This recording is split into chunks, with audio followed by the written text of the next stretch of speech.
World War II had come to an end. Last night, we told you about the hardworking men and women who gave up their homes and their lands to a government project, which resulted in the tallest dam east of the Mississippi, Fontana Dam in western North Carolina. But they, much like the vast majority of the world, had no idea what they were building was providing power to make the first atomic bombs, and their fight was just beginning. Fox 8's Michael Hennessy joins us again. Michael, while much of what those people owned was either destroyed or flooded, some of the most important items were never recovered. Neil, Katie, when we talk about those lands, we call them generational because generations of families lived on them. And when those people died, they never really left. Peace would not have come to the world if it had not been for the construction of Fontana Dam and if it had not been for the sacrifice of these people. It took weeks turned months before the world started to grasp the destruction caused by the United States' brand new weapon. I mean, people were learning about it in real time. The atomic bomb vaporized people a half-mile away from Ground Zero in Hiroshima, instantly killing an estimated 80,000.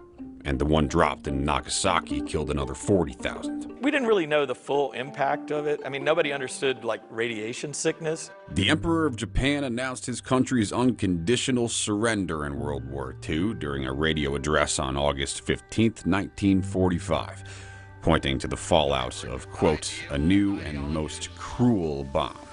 Have been determined on the battlefield. In the years that followed, many of the survivors battled leukemia, other cancers, and devastating side effects. When I think of the things that he saw and the things he survived, and to have come from that, and to come home and not even know where home was. Elmo J. Andrews, a light truck driver by trade, father to Judy, who'd vacated his home in Japan, North Carolina, and went into the Army 2.5 years before the bombs were dropped. Is it a coincidence? Is anything really a coincidence? Found himself behind the wheel. He had driven the first American vehicle onto the Japanese mainland after the bombs were dropped. In another Japan. I mean, how ironic can you be, right? But before he'd navigate the roads of North Carolina again, many of the previous owners of the now flooded Fontana lands were trying to figure out how they could visit their loved ones who would never withdraw. Praise God, praise God.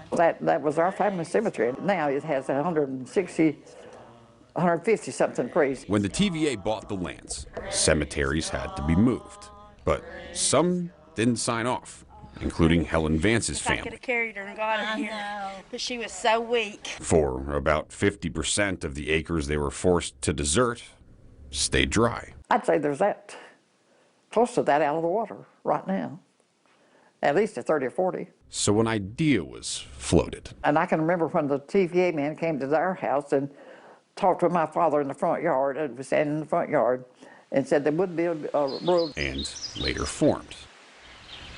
Fractionally. They started building it to out of Bryson City, and it goes about 8 miles to a tunnel and it stops. In the meantime, their property went from paternal to private to public. They didn't plan on building the road, because when the Smoky Mountain National Park was formed, they wanted the land down to the Little Tennessee River. But there's so many people living in that area, what we call the North Shore, they couldn't buy it out. But the minute the TVA got it, they turned it over to the park. So they had planned this. It had been in the plans for a good while. History was as much of my childhood as my bicycle was. My name's Lance Holland. I'll be your guide this morning. A desire to seek out wild places and then figure out what happened there before I showed up. Up on Hazel Creek and visit an old ghost town called Proctor. With their lands now part of the park, the people of Proctor watched and waited for the pavement. And while a portion was placed, the project was put on pause. It's called Lakeshore Drive. Everybody around here calls it the road to nowhere. A literal roadblock came in the form of Anakeesta Rock.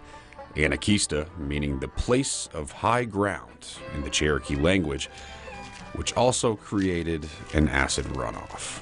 All fishermen liars, or do all liars fish? Killing some fish, and in turn, the road itself. The finest Smoky Mountain logging town that there was. Locals made a legal push in the 80s. It was once again stalled in the 2000s, and a 2010 settlement between Swain County and the National Park Service ended the 1943 agreement the families had banked on in 2018. I regret they didn't carry out their part of the bargain, but I'm thankful it's in the park.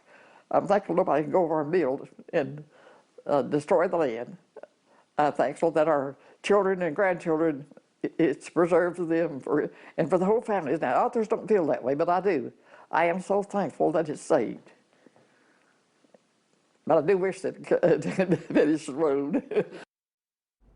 With the road coming to an abrupt end, the only way for families to get to their cemeteries is on the water that forced them out in the first place. We're going to show you their journeys and their preservation in our final episode, which will be back here Friday night at 10. Katie.